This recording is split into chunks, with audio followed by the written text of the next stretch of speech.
Welcome to the Movie Draft Podcast. I am Ethan Simi, and today I am joined by two wonderful guests. First up is Sophia Ciminello. Hi, thanks for having me. And second is Gooch. Let's go. A pod. A draft. A mic. I'm like, what are the different things? Yeah, what are the other things? That was really good. I speak straight in. I should have prepared for that. Incredible work. Today, we are drafting the performances in Christopher Nolan's The Odyssey in a collaborative style draft. If you couldn't tell from our very own bard of the pod here, I'm very excited. This is a first of its kind collaborative draft. We have never done a performances collaborative draft for a singular film. We've done multiple actors, we've done multiple actresses in the past and in the future, and we've never quite done something like this. Welcome to the pod, both of you. This is going to be a very fascinating adventure and experiment and Odyssey of our very own. Sophia, the last time you were on was for a pre-Odyssey podcast. We're now on the other side of things. How are you? Yeah, we are. It's crazy. I mean, I feel like this summer, it really has been life before and after the Odyssey. Yeah. So I'm excited to talk about this one and to draft the performances. It'll be really fun, I think, especially with a big ensemble cast like this one. Yeah, I think it'll be really fun. The last time that you came on is when we did the DiCaprio, Pitt, Damon collaborative draft. Yeah. That was chaotic on many, many levels. And I have a couple remarks on that very quickly. Number one, we did put the Tree of Life at number one. That would be Terrence Malick's The Tree of Life. Brad Pitt assuming the number one position on that draft. I didn't lie. I said on the pod, I was like, hey, if we put this at number one, I'm going to watch it. I literally logged off and I went to watch it. Anybody that follows me on Letterboxd would know, because I texted you. Incredible number one pick. I stand by it. I'm a big fan. Number two, big fan of Brad Pitt, right? Well, it depends. The timing on that is it depends, right? Yeah, I'm also back on the wagon in many things in my life. And then the second thing about that is because it was kind of a preface to the Odyssey. We did that because of Matt Damon. We did that because of the summer we're getting with big actors. Do you think, looking back at it now, would the Odyssey have made that collaborative list of 17? Definitely. I was so impressed by Matt Damon in the Odyssey. Yeah. Spoiler alert. Whoa, yeah, revealing some information. Holy cow. No, this is good to know. Gooch, the last time you were on the pod was for the 2026 auction draft way back in the first episode of 2026. This is only your second episode of the year. Welcome back to the pod, man. I know, and I gotta say, I think you guys were like my lucky charm. 2026 has been like the best year of my life. So this, like, you guys kicked it off the right way.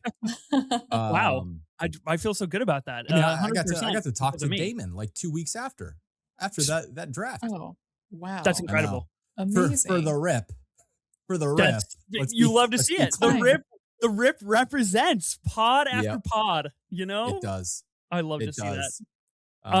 But I'm excited. That was a good pod. Yeah. I'm glad you're back. That was a good pod. Sophia, you were also on that draft. You spent $995 on the Odyssey. I did. You what incredible work, by the way. You did win that draft. So you won that draft. You spent $995 on the Odyssey. You spent $1 on Spider-Man Brand New Day, a movie that is on track to make $2.5 billion. I remember that conversation very well. You spent $1 on Avengers Doomsday. Yet to be seen how we feel. I've seen the trailer now. And we'll see. $1 on Werewolf, which we still don't know a whole ton about. Still shrouded in a little mystery, right? But we have a teaser, no? Yeah, the teaser and the teaser looks good. Classic Robert Eggers. $1 on 28 Years Later, The Bone Temple. God damn. Yeah, and $1 on Wuthering Heights. That really took you down, but it's okay. Yeah, we'll roll with it. Yeah, you just go with it. Gooch, you didn't win, unfortunately. No, I did because not. You spent $798 on a movie that's not coming out this year, which would be The Entertainment System is Down. Oh, I got pushed. Ruben Östlund. Yeah. Yeah, I got pushed. Well, that was because pick it again I had all that money left over, right?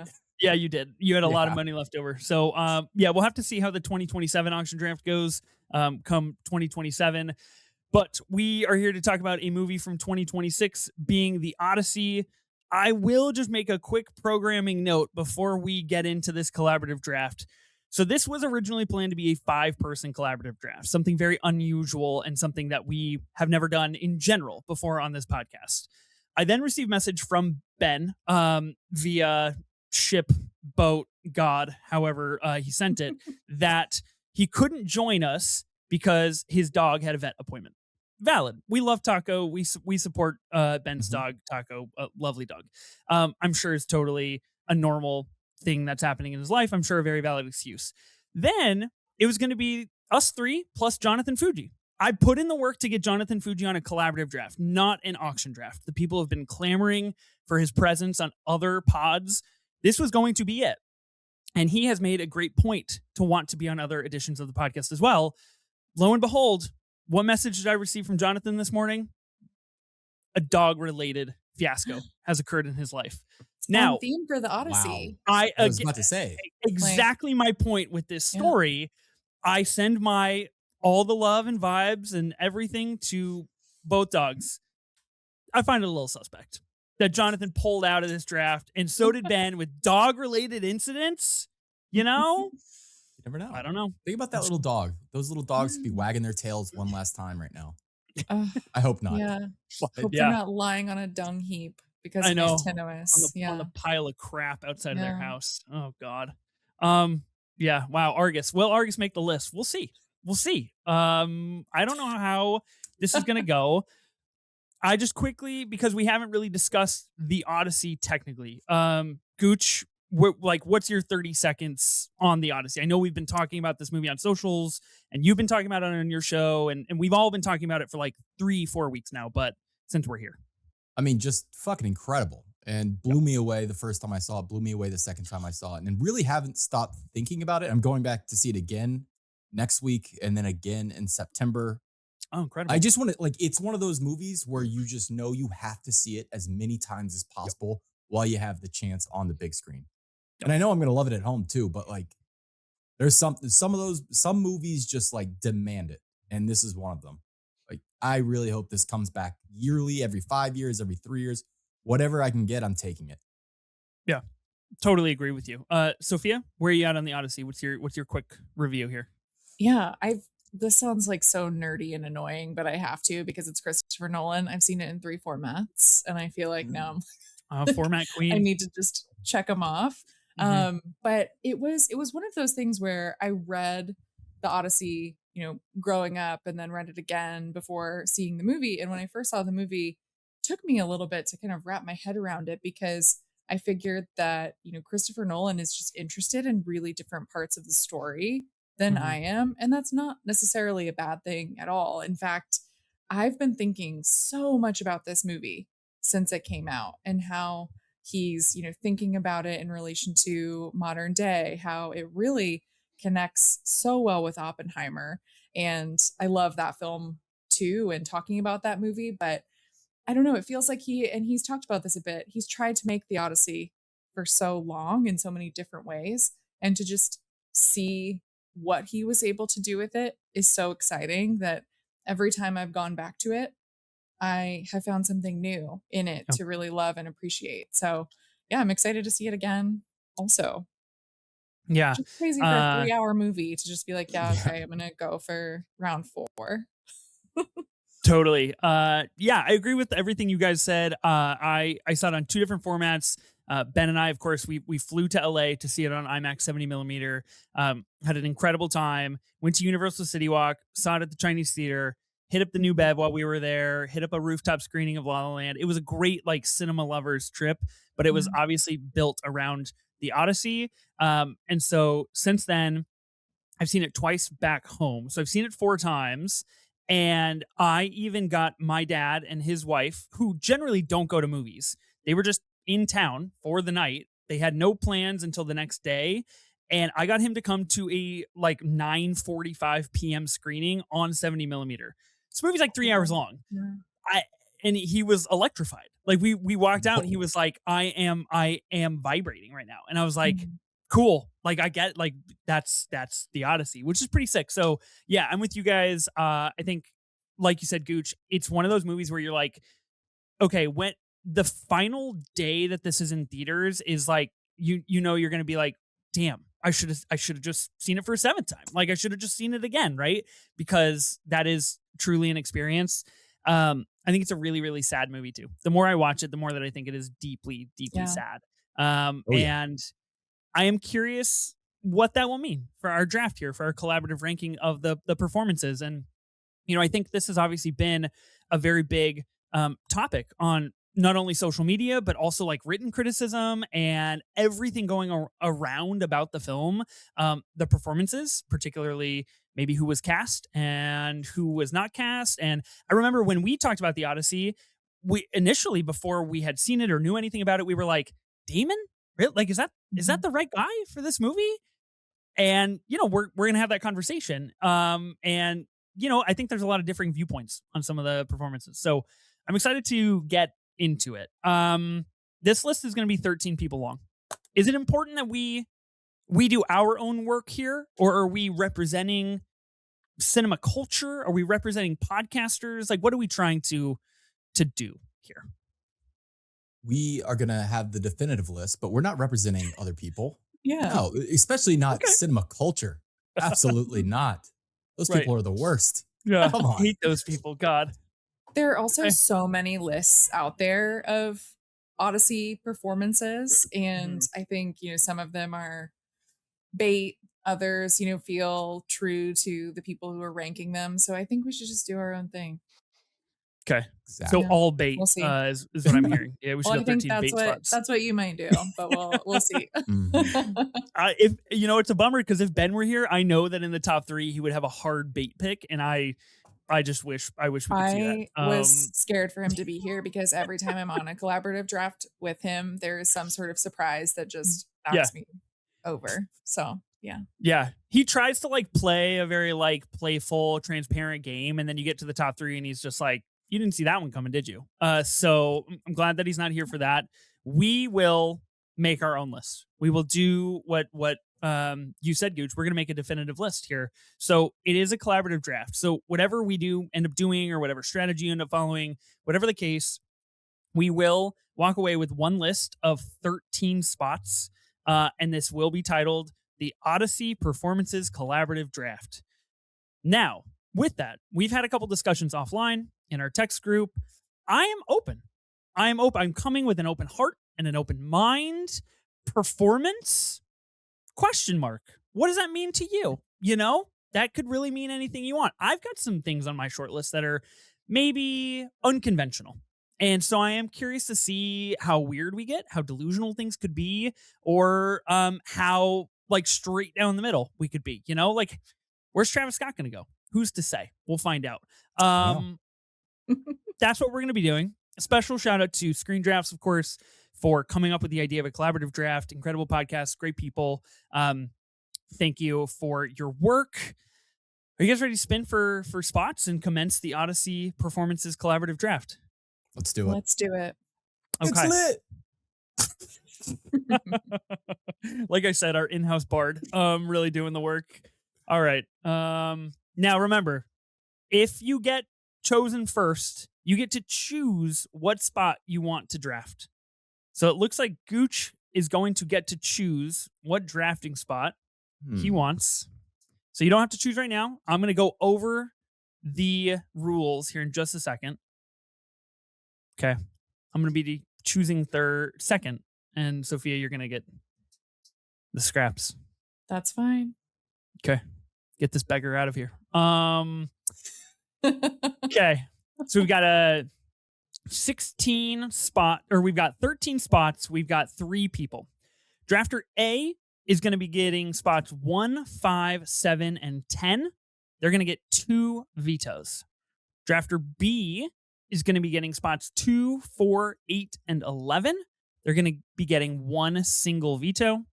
And drafter C is going to be getting spots 3, 6, 9, 12, and 13. The most amount of picks out of anybody. and you get a veto and a veto override. Now, the veto override, infamously difficult to deploy. Will it get deployed here on this collab draft? I really don't know. I'm not quite sure how or why you would use it, but maybe that's on me for being like, I'm just here to have a good time with my friends, you know? I feel like I don't really know how to use it still. Like I've never used it successfully. So TBD. Yeah. TBD. We'll find out. Yeah, gonna be tough. Gonna be tough. So that is gonna be the layout. Gooch, you get to choose. What draft are you gonna be? I think I want B. Put me in your B hole. Okay. Thanks, Travis. Okay, Gooch is gonna be drafter B. You're gonna get spots 2, 4, 8, and 11. Now, the tricky thing with this is that generally, if we were only choosing from a slate of 13 movies, you would essentially be getting the first pick as well, because we would be down to 1. Now, this is pretty open-ended. There are more than 13 performances in the Odyssey, especially if you get a little unhinged or deranged. So you don't really get that number 1 spot, but it'll be interesting to see how that plays. A lot of power. A lot of power. Yeah. I feel like the spots 2 and 4 are big power plays. Yeah. Yeah. Okay. Let's see. Drafter A is 2 vetoes, or drafter C. Then I could get a little unhinged. But Sophia, you mentioned you might have some things that are a little non-conventional. Yeah, I have a few. I have a long list that I'm working on. I also do, but I only have 3, and I think they're really lame. And I don't want to be the person to like put them out into the world and then everybody be like, that's dumb. So with that, I'll be drafter A. I'll pick the number 1 spot. Okay. I think I can handle that responsibility. We'll see when we get there. Put me in your a-hole. Okay. That means I'm gonna get 1, 5, 7, and 10. And Sophia, you're gonna get 3, 6, 9, 12, and 13. Okay. Okay. We feeling pretty good about that? As good as I can. Yeah, I think. Okay. All right. We're gonna fill out the doc for us so we can abide by the rules, and we'll kick this off. Sophia, do you want to start the Odyssey Performances Collaborative Draft at number 13? I will. So this might be controversial. I'll just start there with my number 13 pick. I think this person should be on the board. However, this was the one performance in the movie that just didn't work for me.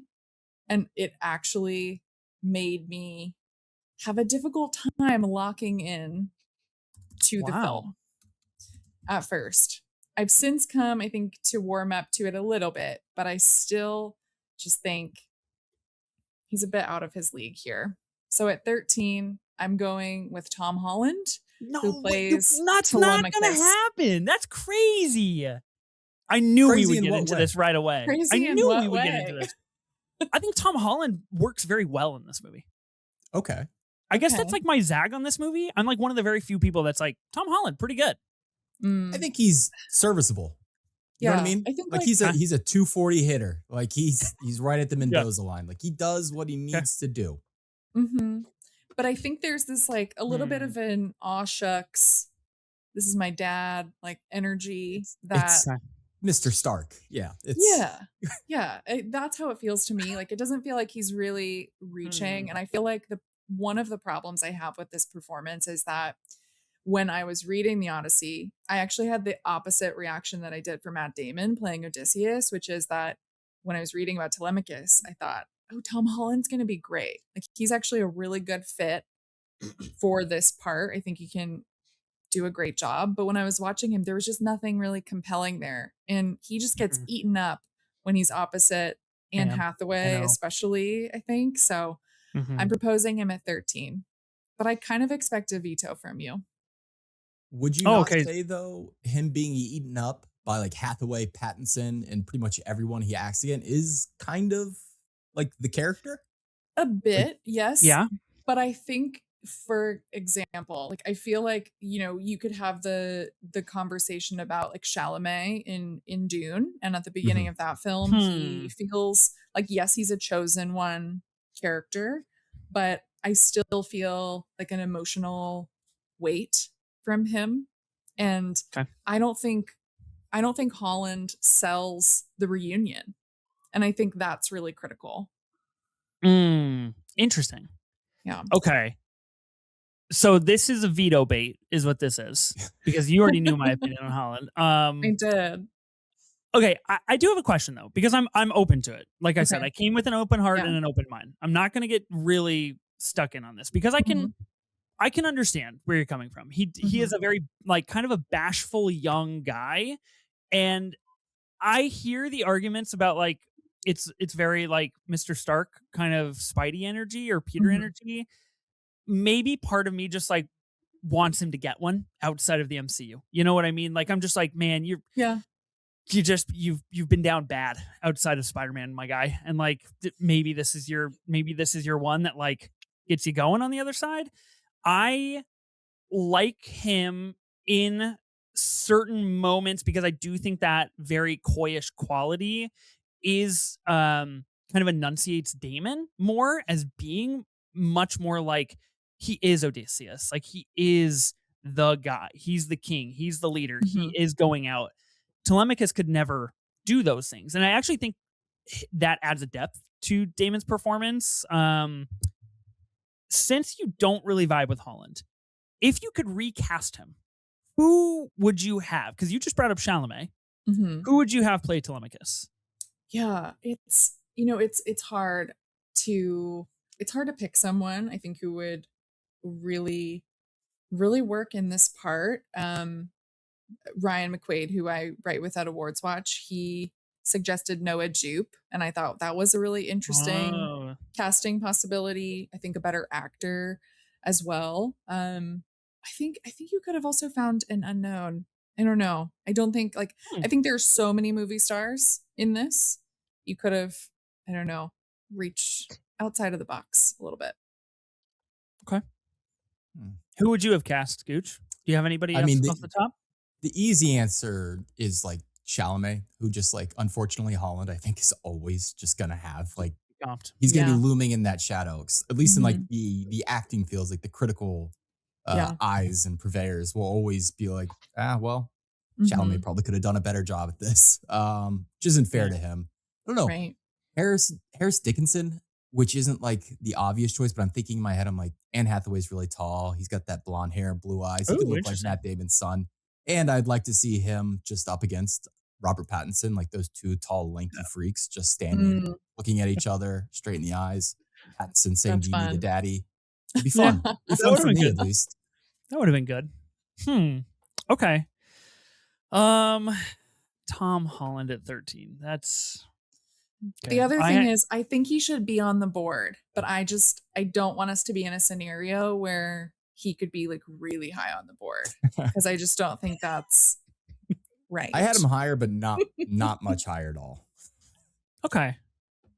He's kind of an important part of the story. You know what I mean? Like, so I guess maybe it's just Yeah. like hard for me to swallow because it's like Yeah.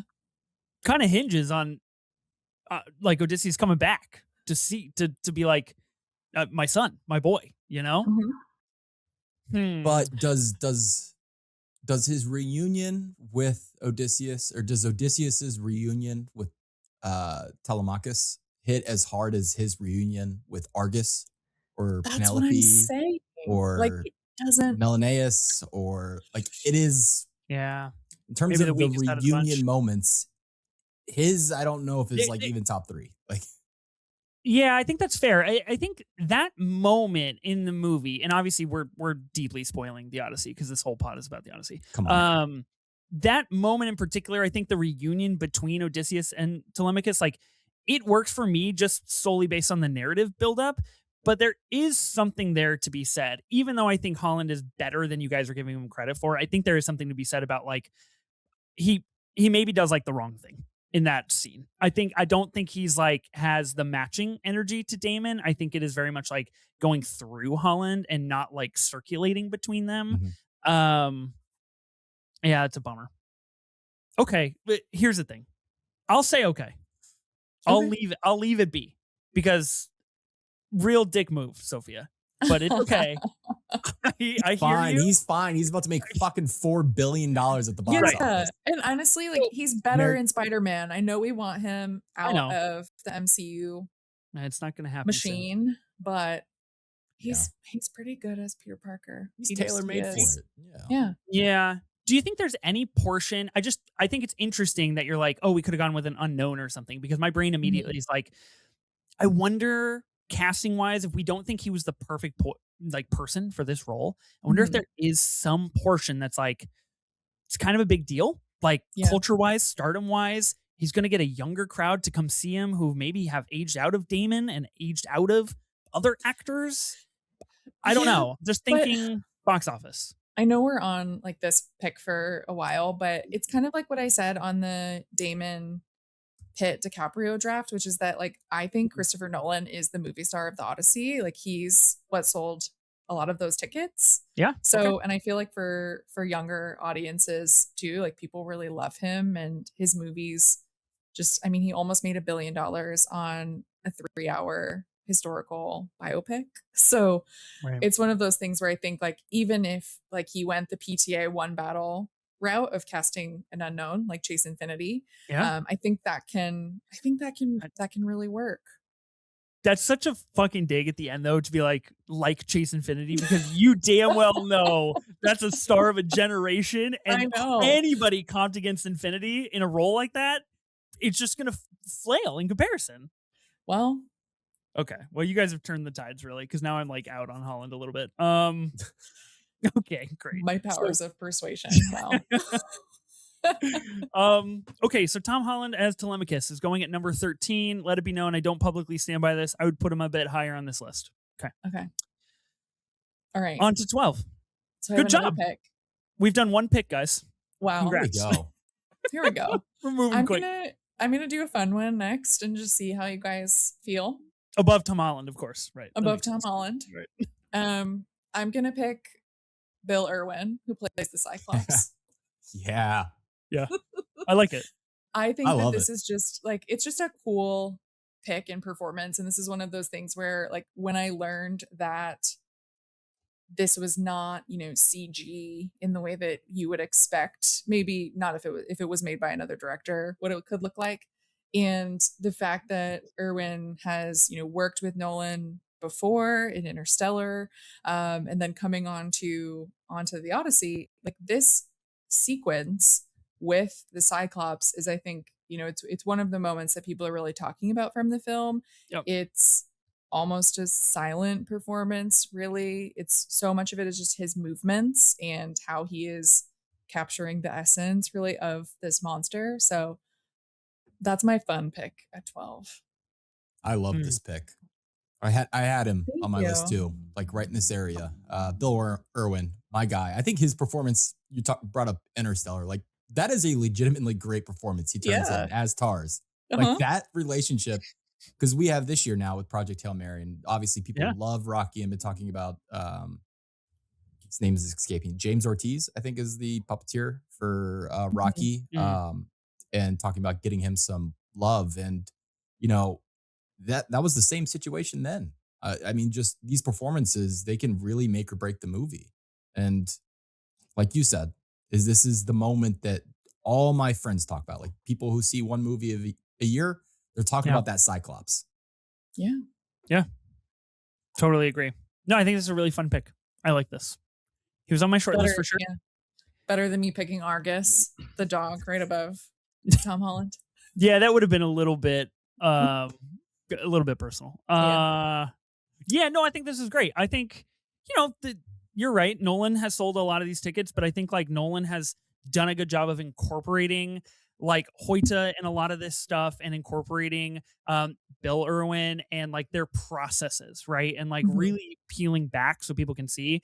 And so I think people knowing that he acts as the Cyclops, I think is really important. And I think it's a great thing to have on this list to recognize the importance of, work like that, and specifically the Cyclops in this movie. I think that is the moment to me, that it does very much play like the Odyssey, or it very much plays like Oppenheimer in the first 20 minutes, where it's like kind of a big dump to like get you into everything. Mhm. Also, like you need to go here to go find out this new information. And so then we kick off on the adventure, and the Cyclops, every time I've seen it, I'm like, okay, cool. Like I'm sinking in now. Like this Yeah. is that, here we go. This is the Odyssey. We're living in all the adventure now.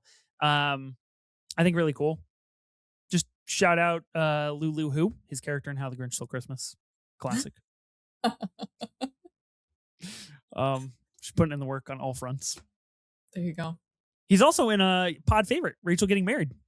Don't remind me of that draft. Yeah. No, it's never gonna happen again on this show. Oh shit, he was in Okay. the Sister Act too. Oh yeah. He's in a bunch of stuff actually. He's been in quite a bit, and I think like that's why like a person like him, like he's such a great, like it's weird saying like, oh, this person is a great fit to play the Cyclops, Yeah. but like he No, I just like that. is. He is. Okay. So we've got the first two down. Gooch, you're at number 11. Ooh. Man. I could go fun. I don't think I'm going to. And this is another performance. I'm going to keep this in here. This is a performance for you like Holland, where it's like, sometimes it's working. Sometimes it takes me out of the movie. Hoping the third time it just completely washes over me. I'm going to go with Charlize. Charlize has a big role to play in this movie. Mhm. Interesting. She is very much Charlize Theron on the screen. Like it's just, I sometimes love the way they shot her island. I'm sometimes like, this looks a little bit like a perfume commercial. But It's her Dior perfume It ads, is, right? yeah. A little bit. Yeah. but she is so beautiful, so stunning, so believable as like an Mhm. island goddess. I think it ultimately just did end up working for me. I do like that performance. I do come out on the other side liking it each time, but there is like both times I've seen it, a bit of a settling period. I don't know. How'd you guys feel about Charlize in this? I feel really similarly. I had her around this same part of my list. I really like her as an actress, but I think like Calypso is where we can go to the can Nolan write women argument, because like she is so, I think, just so different from how exciting of a character Calypso really is in the text. And here she does just feel like a model in a perfume ad at times. And it's also, I think though, she does a good job with the role that's written, because like Nolan, she basically just has to be the person who is like comforting Yeah. Odysseus Yeah. or hearing from him. Like she's not a very active She's like character in the when you way play that some of ping the pong with others are. yourself and like you Yeah. kind of flip the wall up and like Yeah. she's the flipped up Exactly. wall. Like And she's the She is. classic, like, what do you remember? Tell me what you remember, Nolan character. Yeah. I mean, I think the parallels are very apparent the more that you watch this movie, but like I even know the first time I watched it, I was like, okay, cool. Like we're just doing Maul from Inception is pretty Mhm. much where we're Mhm. at on the beach there, which I think is narratively important to this movie. You have to have, like you said, Gooch, like that kind of wall up to play against. And her being that character. I also do think that she delivers some really interesting, like emotionally probing moments for Odysseus and for Damon's character. And I do like that. I find it fascinating that it's never brought up like you stayed here for 7 years because we were just fucking all the time. That's a That's bummer. Nolan for you. Too bad. Yeah. Yeah. I know. I'm just Mhm. saying, we can dream. She's gorgeous in this movie. I think that she does great work peeling the lotus flower time and time again. I He think this is a wanted good it. spot for her. He He did. wanted the He lotus wanted flower. He goes, but I like it. That line is so funny. Just It so makes funny. me laugh every time. Yeah. This movie's really, really funny. There's some moments in this movie that are deeply funny. Mhm. Yeah, I think deserves to be on this list. I like this spot for her. So I have no complaints here. It is 100%, even though I'm fully on board with this movie being so incredible and so epic and like all of it really working for me. This is the character where you can be like, okay, yeah, Christopher Nolan, right? Shoot. Yeah. So it's kind of tough. But I love him. So, I do. I do, but I love him. Okay. So this is going at 11. Okay. I need you guys to vamp for me for a minute because I'm trying, now that it's my turn, I'm realizing I should have done some serious prep instead of just like listing a bunch of names in no order whatsoever. Oh, you didn't even put them in order. I was like, I gotta list No. some names. I just Yeah, made a me too. big, I was like, that's all I really did. I just made a But- short list and I was like, yeah, all these would be cool. I didn't Mhm. organize. So now I'm Oh my realizing God. Yeah. we got to organize. Wow. So I mean, need you guys for a I minute think here. the hard part of this kind of ranking is that like this middle part of Yeah. the chart and the list is going to be a little bit harder because like for me I have my top tier performances that I want in like the top 5 or 6.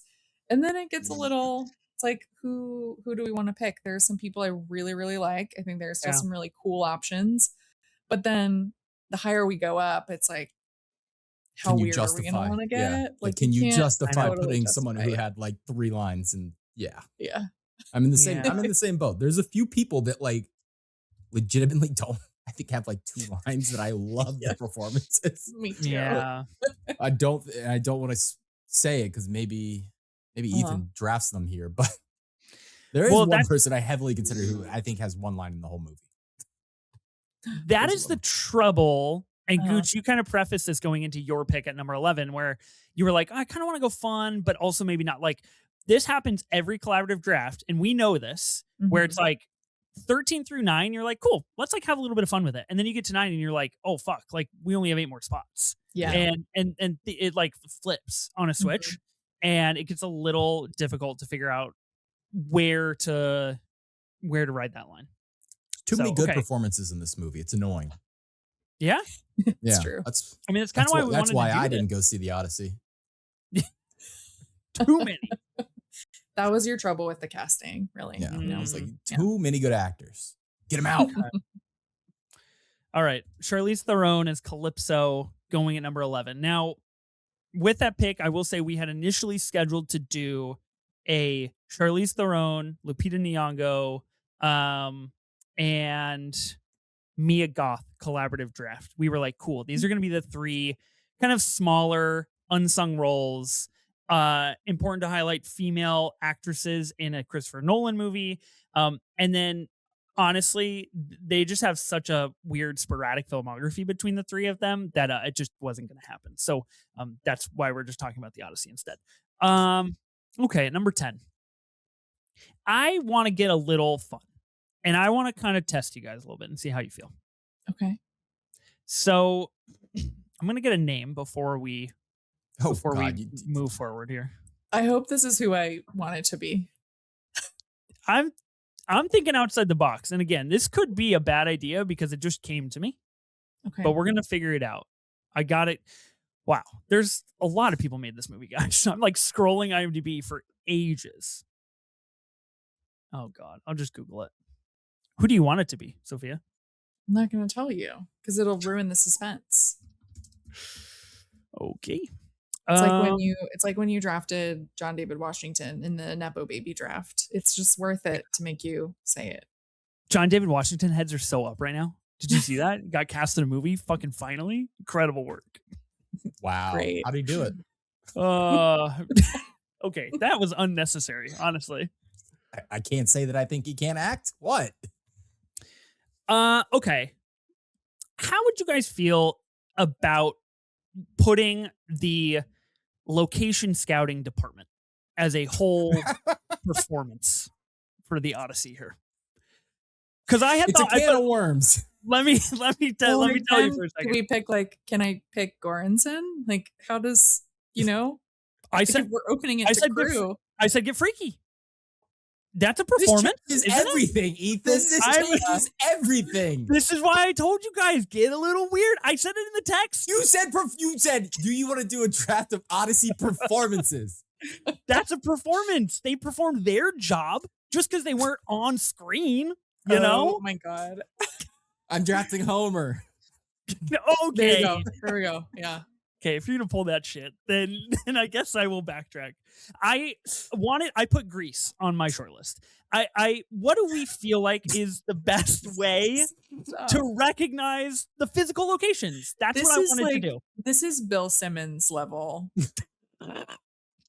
There were Drafting. no Greek people. This is like a I very did it. notable storyline with this movie. The fact that there are It's no the Greek number people. one box office movie in Greece of all time, Gooch. You're like, You is all this- know this. You know, is this Apex Mountain for Greece? Is it? Are you Oh, sure about that? Because 100%. Big Fat Greek Wedding. Are you Oh, sure? that's true, actually. And that was Yeah. a box office hit as well. Bill Simmons level of thinking. I've transcended. You have. Number 9. I'm why don't really we doing take, I'm doing the work. We're going to take Greece. Yeah. All right, guys. I'm just trying to have a little fun on the pod. And that was fun. But And that was okay. I just wanted a way to recognize the physical location, so we're not going to allow that off the table. The other problem is I think only like 30% of it was shot in Greece. I don't know how much of it Well, how that's much why of I it- said the location scouting department, because we went to a lot of different places. all encompassing. Went to Morocco, just everybody. mhm. Iceland. Yeah, Yeah. Okay. I agree. They're not recognized enough, but maybe for another draft. Right, and you won't recognize them here either. That's exactly the problem. Okay, how do we feel? How do we feel about boats? Can I just put boats on the list? It's a big boat movie. That feels more allowable for some reason. For some reason, that feels more allowable. It oddly does, and I can't really explain why. But I feel like I would be more up for you picking, like, I don't know, like the Sirens or something, like, as you know, just something out there. If you You want, know, I would if Like a if monster. Christopher Nolan gave me so much as a glimpse. You know, I'd pick a siren. I know you. I Would. can't see from that far away. Okay, so we're out on boats as well. Okay. Let's think. Really seems like the Bill Simmons comp is really getting to me real quick, because it's called the Bill Simmons podcast. He makes the rules. He gets to do what he wants to do, and everybody's just like, I guess this is our life now. That's what I want from my guests. I want you guys to come here and just be like, okay, well, I guess that's happening. Meanwhile, I just got struck down twice. Well, I mean, just like what Don't are I you gonna do mean next? me. Like Don't- what are you gonna do? What are you gonna do? Take Jason Tatum next? Like, come Don't on. I mean me, okay? Oh, I got to go back to the board. The best way to do this is you go to Letterboxd and you see these things. You'll see names. Those are actors on the. don't click crew. Just Well, go to cast. I already did. That's the trouble. Okay. Who was the gaffer on this movie? Come on. You got to give me a second. You got guys. I'm just thinking outside the box. Just thinking outside the box. Okay, cast. How would you guys feel? I just feel like this is a little bit high for this, but I'm going to put it out there. Okay. How would you guys feel? Well, I'm not going to put it out there. This is my official nomination, because there are things called vetoes, and this is a game after all. Very much in line with what you guys said about a couple people that really only maybe have one or two sentences. I'm going to be nominating James Remar as Tiresias. Yes. and This is who I Hades. wanted you to pick. There we go. Really? Yes. Oh, wow. You shot me down twice, and the third Yeah, time but you made it happen. I think, though, if I would have told you that early, we wouldn't have gotten boats or It's true. Greece. Very true. And you know what? I'm glad. I'm glad you didn't, because I'm that's just happy important. there's a first name and a last name this time. I'm really happy. We have a person. We have a very real person. It is a great pick, honestly. It's a really great pick. Okay. Mhm. Thank you. Yeah, I think obviously, you know, we've made the Oppenheimer comps. This movie narratively, visually, all of the things. Obviously, James Remar, astounding in Oppenheimer for the 6 sentences that he says. He's got like 2 sentences or 3 sentences in this movie. Basically, tells Odysseus where to go and what to do, and look out for the sirens. And you have to make a choice. You either go in a direction and you get taken up by the whirlpool and everybody dies, or you go the other way and only 6 of your men die. And that is what the choice you have to make. The way he delivers it, and the way he like claws out of the Icelandic black sand, and he has the hood over his face. it is so cool and it is so weird and I'm so in on it. And I think like it's really funny to me when they get to Hades and Odysseus is like, Sinan, and he's like, no, he has to drink the blood first, and then you can speak, which I think is really great. Yeah, no, it like makes you feel like you're like in a haunted house for like a hot minute. Like, you Yeah. know what I mean? Like walking by. It also, like the second I saw it, because I didn't know he's in this movie, I was like, holy fuck, they got Stellan Skarsgård in this movie. Because which like is one of his contemporaries. And he may not take that as a compliment, but I mean it entirely as a compliment. Because Yeah. like if you need someone to come in and like give some fucking gravitas, Mhm. Stellan Skarsgård's your guy. And the fact that I thought that was him. Yeah, no, I was like locked. That's a sit forward in your seat Yeah. moment in the theater. That was one of many, but that was a big one. Yeah, this is my favorite moment in the Odyssey. Like, I think the way that Nolan depicts Hades is like unlike anything I have ever imagined. Like any millennial, my version of it is Hercules. So I knew we weren't Mhm. gonna get that, but I just never really I don't know, I didn't think of it looking like that kind of like the coffee grounds, like feeling Mhm. so dark and not like you're in a river, right? It's this kind of it's Yeah. a totally different depiction of it, and I think that his performance is actually it's really good. It's one of those like short little moments and it's really haunting. You really believe like he's just this blind prophet of the underworld. Mhm. I Really like it. sticks with you. It's fun. Uh, the quote that they have on IMDb for him, one of his very few, "Your men don't want you to defy the gods, but the gods say only you make it home." And of course, that's Mm, when you get the needle drop of, "Then I defy the gods." And then, wow. big missed opportunity from Nolan to just drop a huge Travis Scott original song right there in the middle of the Hades sequence. But You know he asked. You know he asked. yeah, He I'm he's wanted like, to. he's happy like, we "Can we got get that in there?" one at all. Like even if it's an end credits moment, I Mhm. love that we have it. Oscar not coming for Travis Scott or what? I Um, think so. I I actually think so. I wouldn't doubt it. Yeah. Okay. Well, after much contention, James Remar has ended up on the list. Okay, Sophia, you're at 9. You can't draft any crew members and you can't draft boats. Okay. Can I'll I tell you guys draft my other swords, ones when we get to the end. axes? I don't think so. No? You could Okay. maybe I could hear an argument for arrows. Mm, Big movie for the arrows. bow. The bow. Yeah, you could. See, Honestly, yeah. Odysseus' bow. Now that's singular enough. I think we could all agree.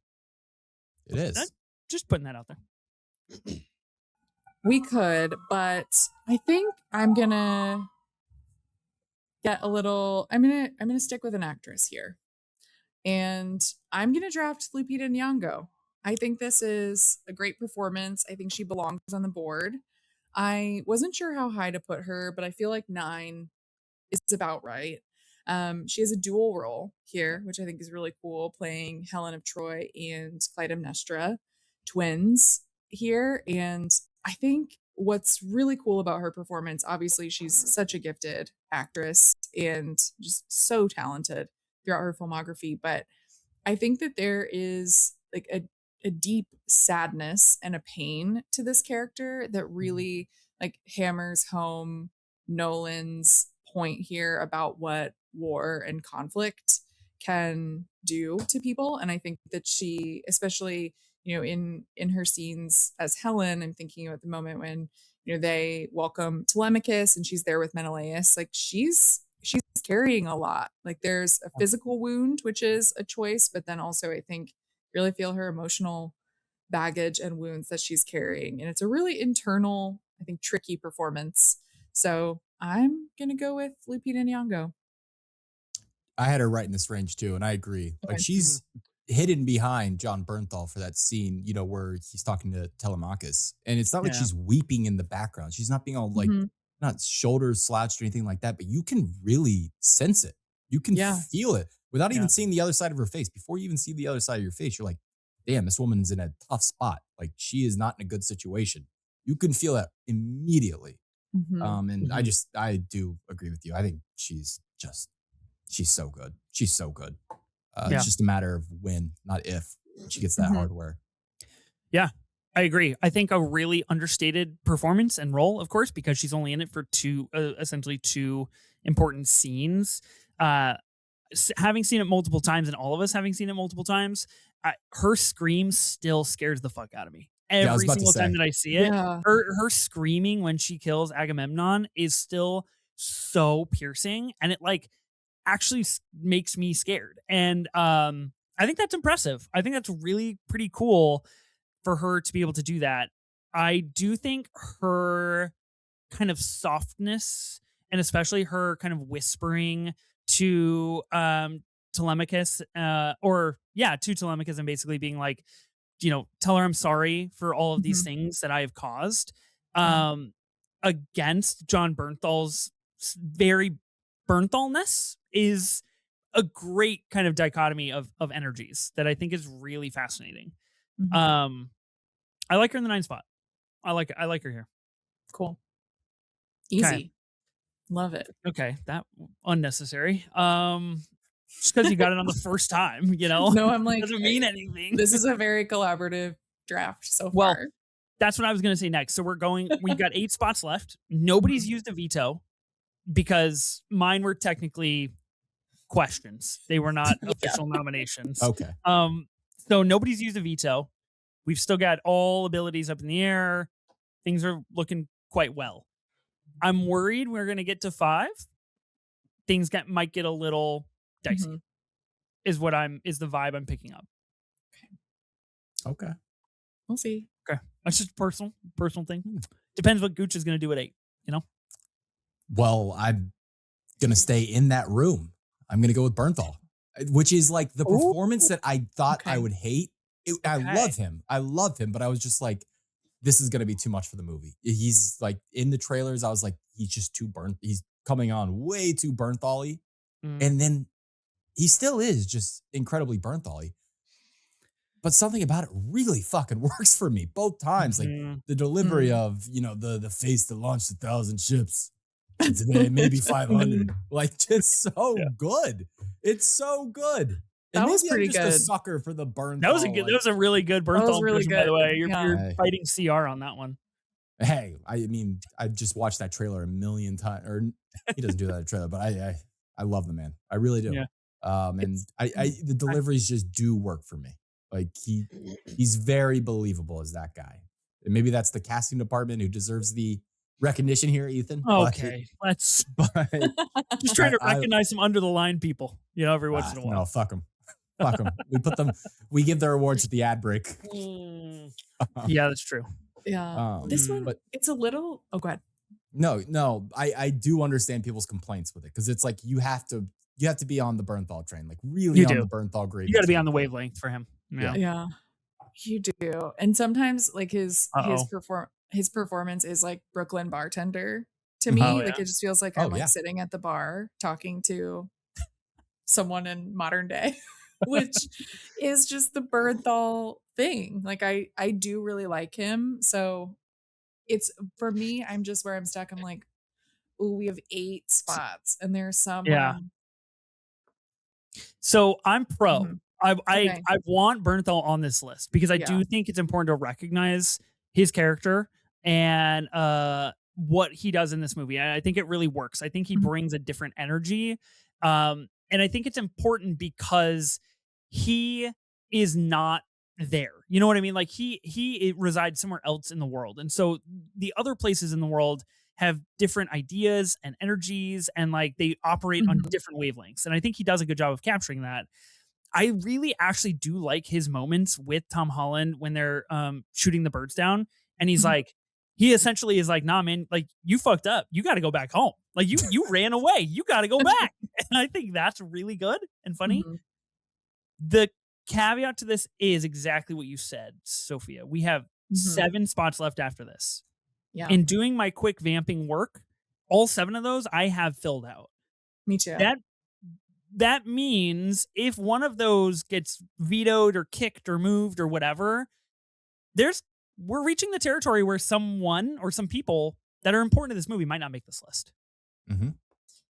Yeah. It's just like, do you think Bernthal is more I got backups. Important. Yeah. I got backups. Because I do think I No, do feel like if we do veto it, then he won't be on the list. Because I don't think we're gonna put him higher No, with who's yeah, left. I wouldn't put him higher. Yeah. So yeah. Well, so an important logistical note here: veto arrangement essentially goes in the order in which the wheel was spun. So, Gooch, this is your nomination, so you're out on it. It would be me getting to choose if I veto. If I decline, it'll go to Sophia next. So I'm going to decline. I feel good about keeping Bernthal here, and I actually feel good about the next 7 spots. But it's really up to you, Sophia, I guess. We can keep him here. I think like I'd have him a little lower, but I think he belongs on the board. I do like him. There's something like there is a quality to him that I just like whatever he's in. I do like him. Yeah. Even like the terrible Netflix show, His and Hers. It's like, oh, Bernthal's in it. I'll watch it. You found another way to slander His and Hers, just completely unprompted. Wait, do you like His and Hers? No, I haven't watched it. You told me not to. Okay, I was gonna say, I was like, please just take my advice. Don't do this. Okay, so John Bernthal is Menelaus at number 8. That's what we're good. We've decided. That's fine. It is he decided. ate. He did 8. He ate. Okay, number 7. This is me. Number 7. I feel like things have been pretty easy so far. And, this is only my second pick after trying to get a little frisky. And now I'm in a position of much more power. What do I do? No, I'm going to stick to what I have. At number 7, I am going to nominate Samantha Morton as Cersei. I think very good in this movie, very important in this movie. A lot of people shouting at Nolan for essentially making a horror movie for 25 minutes, and he does. And I think it's very, very cool. And I think it works well because of her. And I do think she has a very interesting emotional turn in this movie that is really fascinating to go from like kind of like overseeing Prowler to somebody who is like deeply flawed and really sad. And I think her character is really interesting in this movie.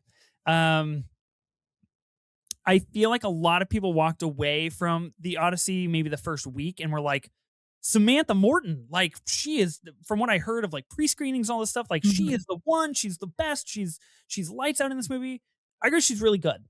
I don't have her higher than this though, personally. And I don't know if that's a take or not, but I feel good at 7. I do have her higher than this. Me Not too. much higher. Okay. She's really fucking good in this. How high do you want really her? Good, and it's one of the. And we were ragging on Nolan earlier for the female written characters. This is really well written part, and she delivers. Yeah. I don't know. I think I might want to veto this and get her higher. She's really fucking good in this movie. Yeah. This reminds me of the who was it, Judd Hirsch performance from The Fablemans a few years ago, and where he just came in for 10 minutes and just fucking stole the show. Over the movie. Just took over the movie, and she does that here. Yeah, and she's a different kind of Cersei.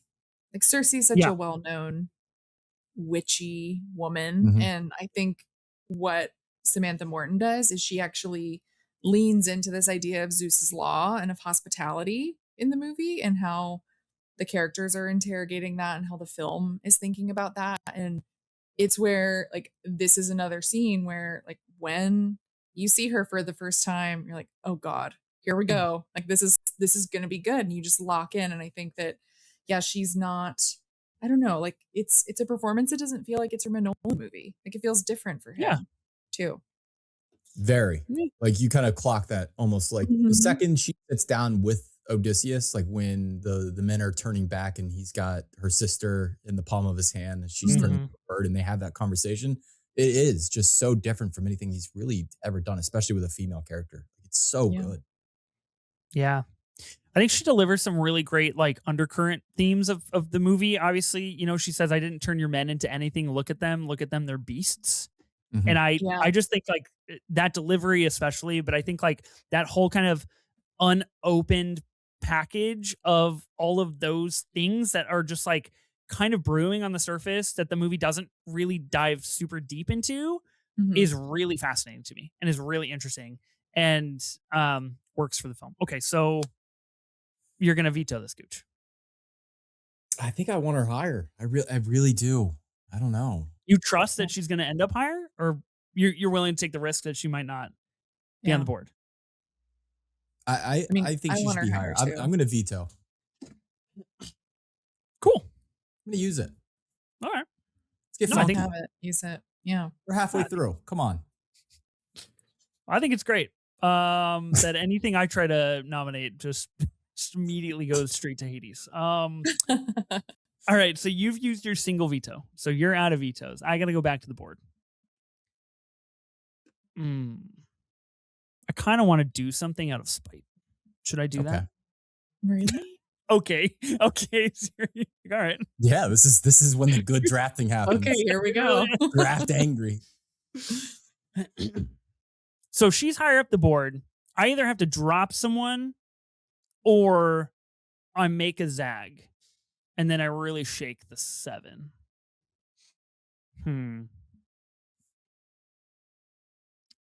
I don't.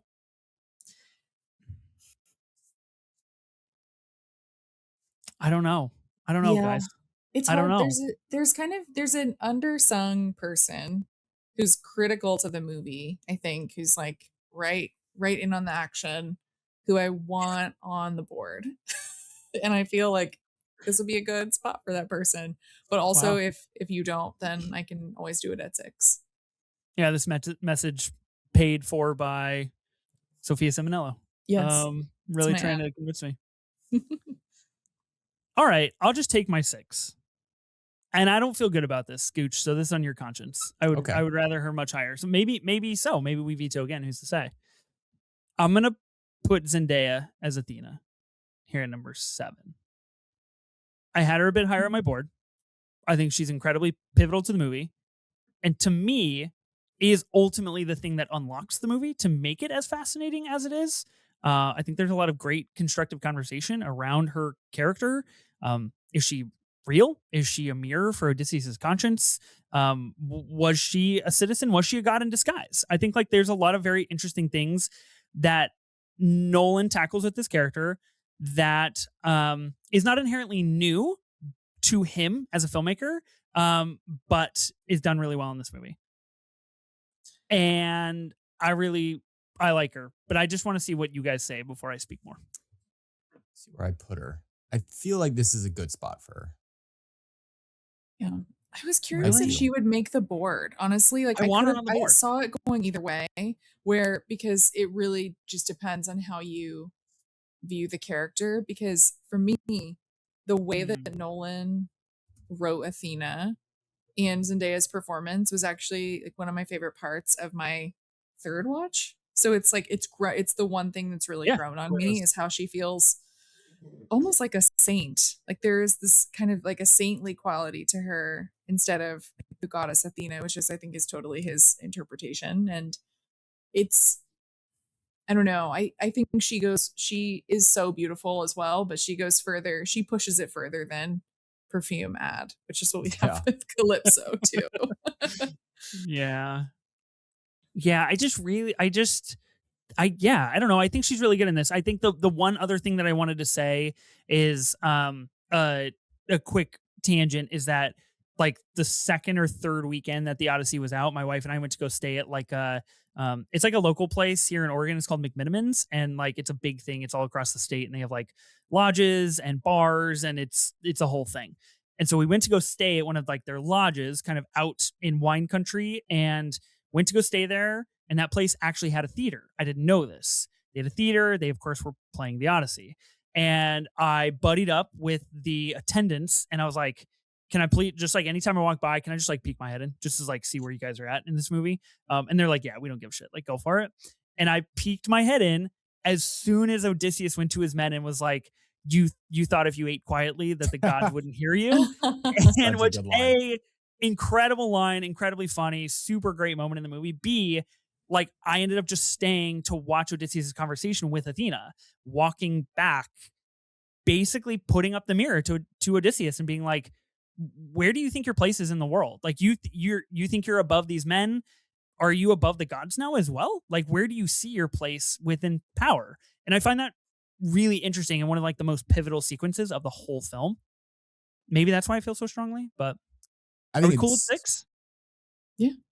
Yeah. Yes, I think so. And I do really want to shout her out because I do think she's really fucking great in this. And I saw people comparing it to her Dune performance, but I think this is Dune 1 performance. Uh-huh. But this is a lot better. This is a much think better so, yeah. performance and better written role, really. Because she's so regal at points and so godly and so believable as Athena. But then you get to that confessional with Penelope at the end where he looks over at her and she just has this such a beaten face, like such a defeated look in her eyes and so heartbroken. It's so human after being so, like I said, godly the entire film, really leading up to that. Yeah, no, I think it's a great performance. Yeah, I think so too. Now I'm just thinking like I have 7 more that I want. Oh, see, I swirled on your list. Yeah, It's okay. It's Shoot. okay. But I think there is one person who's going to get left off who I want on the board. But How do you guys think? How do you guys think Tom Holland and Zendaya are gonna react over this graphic? You think it's gonna cause a wedge in their marriage, or what? honestly, he's probably used to it. I think being with her. Probably. Come on, She's a queen. He says definitely it. knows. Yeah, he knows. he does. Mm-hmm. Okay, so we have 6 left. Yeah. All right. Okay. Are you up, Sophia? It's your turn. I'm up. Yeah. This Spot is number so 6. tricky. Okay. I think there's a perfect 6 just staring us right in the face. So there was a perfect 6, but I can't draft him anymore. Oh, is it him? Yeah. Okay. Yeah. I feel now. Why? You just put him here. I'll just Why not? No. Because of everybody else that needs to be on the board. That's the So he's problem. gonna get kicked from the board, is what you're telling us. Yeah, because we don't have room. Do you want to say who it is, or do you I'll want to keep stop. this under lock and key? I will say it is Himesh Patel. Oh, he's real making the boss. board. He's making the board. There's no chance that he's not making the board. I don't think we can anymore. All right, buckle up, Buttercup. Let's see what happens. Okay. All right. Under threat of death, play the right number 6. That is a little scary. Because yeah, No, you follow your heart. Don't listen to me. You follow your heart. I really don't think he can make the board anymore. I am looking now. I have 7 names left. Yeah. You guys are gonna It's pin this on me? insane. You vetoed my number 7. We could have had it all. Could have been a perfect draft. I know. And now I'm like, do you want me to, like, I can make a case for Himesh Patel, but maybe I should save it if I try to draft him. can I do a tie at 6? Fuck no. You can't do a tie. Well, I mean, you asked about Greece and boats, so I'm going to ask about a tie. All right. It's very fair. I'll give you the same answer. Lupita was your tie. It was your twins. Lupita was my tie. There we go. Yeah. Why? Because Fair you enough. would tie Himesh with somebody else? Sure. If I Just can get get him on the my board. 7 people on the board that I want on the board. I mean, okay. Listen, I said open heart, open mind. I wonder if we have the same exact 7 is what I'm wondering. I'm sure I think we there's do. 6 that are probably exact. The Yeah. 7th is the question. Yeah. Who would the tie be with? I mean, just based on placement of my list, it would be with John Leguizamo. Oh. Ooh. Oh, he's who I left off my. Like the partners Left to him off. Odysseus. I The partners fucked to up. Odysseus. Like, I fucked up, guys. He wasn't on my 13 rank shortlist. That's where I went wrong. well, here we go. This is my problem. This is where it It's comes all in. my fault.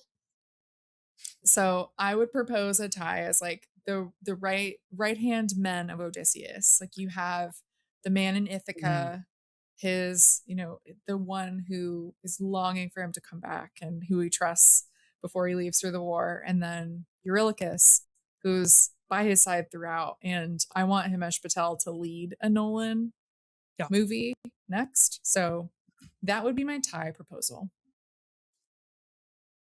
I'm personally very on board with that. I'm totally cool. So it really comes down to Gooch. If he's It's gonna let us possible have it like all or that not. they like one of them could be higher than the other. Like I think that I don't know, it depends, but for me like it's fun to do these two as a tie because it's like their characters are connected a little bit to me That's spiritually with Odysseus. I don't that's have the a only reason veto. I'm okay with that. Because they're both the right-hand men. You know what I mean? Like Yeah. that's the only reason that I think a tie makes sense here. You're saying it's all right? It's all right with me. It's all right with you. I think it's a way we can kind of get what we want because we really like It I'm- is. But I- now I'm really interested on what the seventh. It's are we definitely differ on number 7 then. But yeah, I'm okay with it because I'm kind of interested what happens now. Yeah. Okay. Yeah. It's our list. It's our board. It's our own Odyssey. It's our own Yeah. Odyssey. Yeah, the journey we took, right? Okay. So we're getting a tie here at number 6. This is going to go It's to crazy. John Leguizamo and Himesh Patel. I see what I you did love there. it. You got anything else you want to speak on? Gooch, you want to speak on these We got performances at all? I mean, 2 of the only people of color get dropped down into one pick.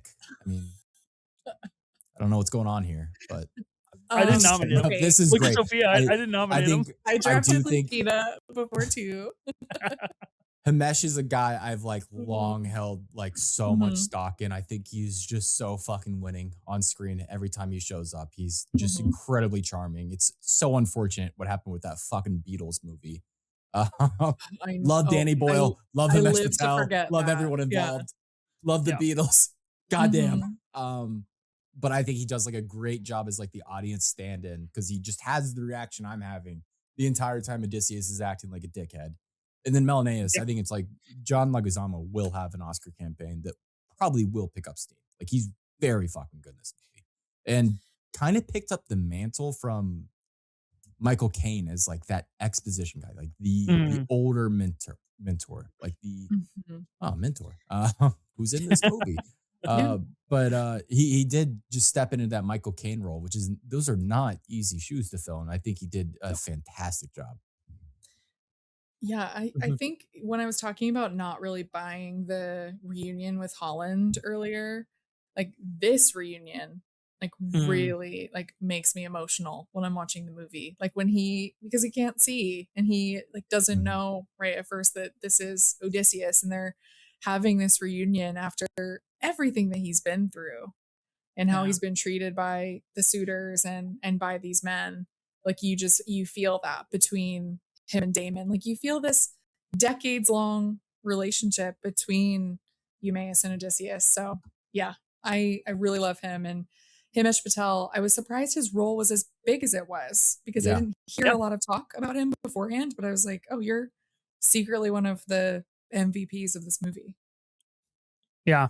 I think both of them, the case that you made is airtight, both being the kind of the right-hand man, the one at home and the one on the road.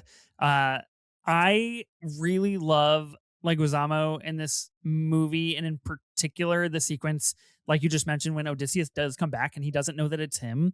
And that really, to me, is a gut punch emotional moment of being like, he was worthy of following. He was Mhm. our guy. Like we all knew that we could trust him. And the way that he just keeps that literal blind trust in Odysseus after 20 years is pretty remarkable. And I love Himesh Patel being a direct kind of antagonist to Odysseus, being like, Odysseus is like, is this a mutiny? He's like, well, it's up to you. And Yeah. he's like, you knew the whole time that 6 of our guys were going to go. And how the fuck could you do this to us? And I think he plays a great butt up against some of these very logistical questions that Odysseus doesn't maybe think he has to answer to. And I think he's really good. I'm with you, Gooch, that he should lead a Nolan movie ASAP. Oh, he's so good. He's so Yeah. good. What happened, man? Yeah. What happened? He'll get back on track. Great Yeah. Get back on beard. track. Too. Once they That's make Great Tenet 2, beard. once they make Tenet 2, He's back. Yes. Yeah, we got to get him. We got to get him back in to Inception to Dream. Is that where that's the title we're going with? Okay. Number 6 has been decided. Wow, that's a first time on the pod, first time in movie draft podcast history. I'll take any slander can be directed at me. It's my pod, and I approved this message. So Okay. Now number 5. I've got to do it again. God. Where do we go from here? There's obviously some differences in our lists, personally, which is why we've ended here. I think we might all have the same top 5 now. I Just in a think so, different too. order. Yeah. Okay. Well, out of spite, I don't want to play Samantha Morton again because I already tried and I got vetoed, and that seems like a waste to me. So it's up to you guys. I also don't really want her higher than 5, but I guess that's the fate that I'm choosing. I was gonna say that's entirely up to you. It was a very personal choice. Okay, at number 5, I'm gonna be nominating. I really don't know how you guys are gonna feel about this. I think you're gonna be mad. I'm gonna be nominating Robert Pattinson as Antinous at number 5. Who is in your top 4? What is going on? Yeah, especially if you don't want Samantha Morton there. I have questions. Integrity has gone out the window. Overboard. I'm a Pattinson day one girl. Okay. Like all of the talk online when the primetime trailer came out and people are like, Robert Pattinson stans are crazy. I'm like, yeah, we are. We know. I've been there. Like I've been there since Harry Potter and the Goblet of Fire, and like when he was uncredited in Vanity Fair, like a long time ago. So I'm gonna use a veto. Cool. You don't even want to like hear my case. You just want to be like, Oh, wow, look at that. Yeah. incredible. Fated for fame. I live with my girlfriend. There you go. Okay. That's a good excuse. She and I would get along. There you She's go. got taste. Yeah. Okay. All right. Well, I didn't really have a great case to build around that anyways. It was just kind of out of spite and content. So I think you guys saw right through on that one. That's too bad. Yeah. Okay. Guys. Well, I do get to determine number 1. And you've used I'm the only person with vetoes left? Mm-hmm. Oh, wow. We could get real down to some dirty business here. God. We put Argus in the top 3? Please don't. Come on. Was Argus real at the end? No, right? When he's I got two dogs credited, Sawyer and Nod. Those are the dogs that deserve recognition. Good tail wag. The Good tail looks wag. mechanical though, a little bit. Yeah, It does. It like, kind of flutters a little bit. It Yeah. does. Okay. Honestly, like, fuck you guys. I'll just put Samantha Morton here. Okay, there we go. There we go. This is a good spot for her. Yeah. I don't think she goes higher than this for me. I think 5 is fine. Like I feel like 5 is a fine place for her. I think she's personally like my top. Yeah, I think she is like my 4 or 5. Like she's just for me, like she gives a great performance like we talked about, but I think 5 is a good spot. Okay. I would agree. This is about where I had her. Okay. And I had to stick up for our Pats. Yeah. No, I'm happy that you guys got what you wanted. Samantha Morton moved a couple spots higher. We'll just see how the top 4 shake out. We will. Yeah. What if I just went on a fucking tear? What if I was just like vetoed? Me good. Let's see what happens. Like what would happen, you know? Okay. Gucci, you got number 4. You're the only person with 2 picks left, by the way. Got a lot of power. Oh, I know. See if I can get you to use one of these vetoes. That's a dangerous game to veto bait in the top 4. I'll put that out there. I've flopped with a veto bait before. She has. She has indeed. Yeah. This is one I will kind of stand by. I can't put him that fucking high. It's crazy. Fucking well, insane. now I kind of want you to do it. Oh my I gosh. kind of want to do it.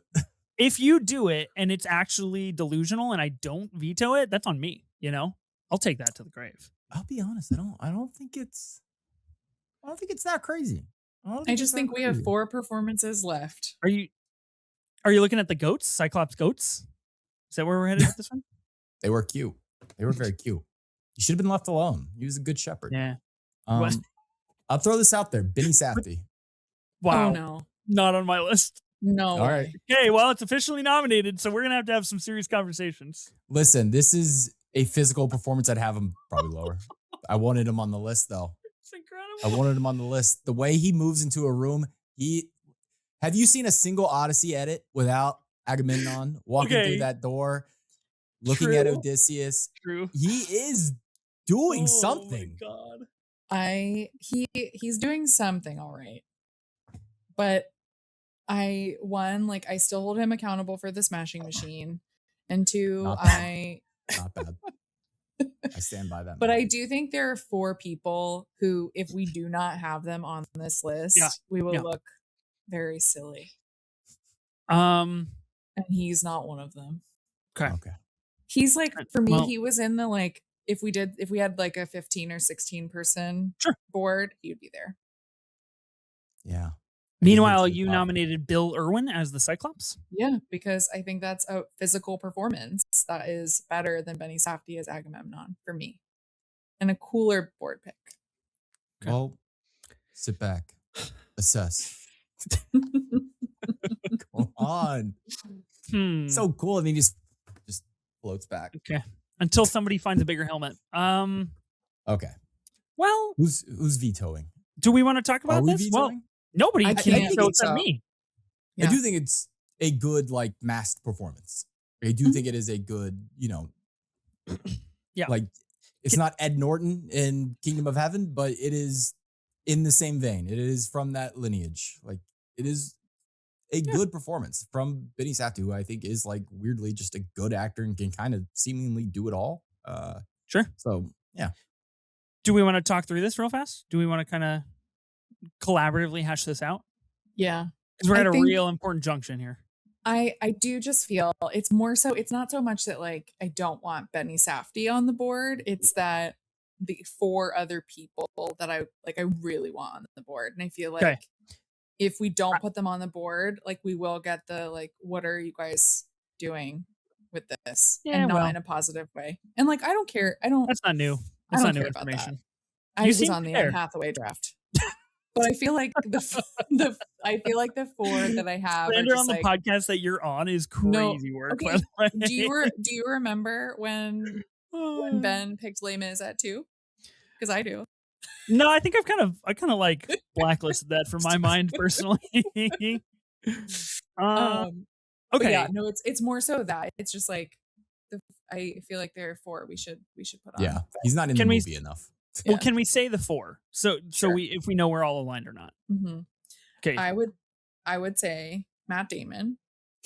Yes. Whose name we have without not uttered Odysseus. in 85 minutes, by We've the way. been saving almost. him. We've Yeah. been saving him. I mean, obviously I want Pattinson higher because I vetoed him at 5. Queen Anne as Mhm. Penelope. And then for me, I would say Elliot Page as Sinon.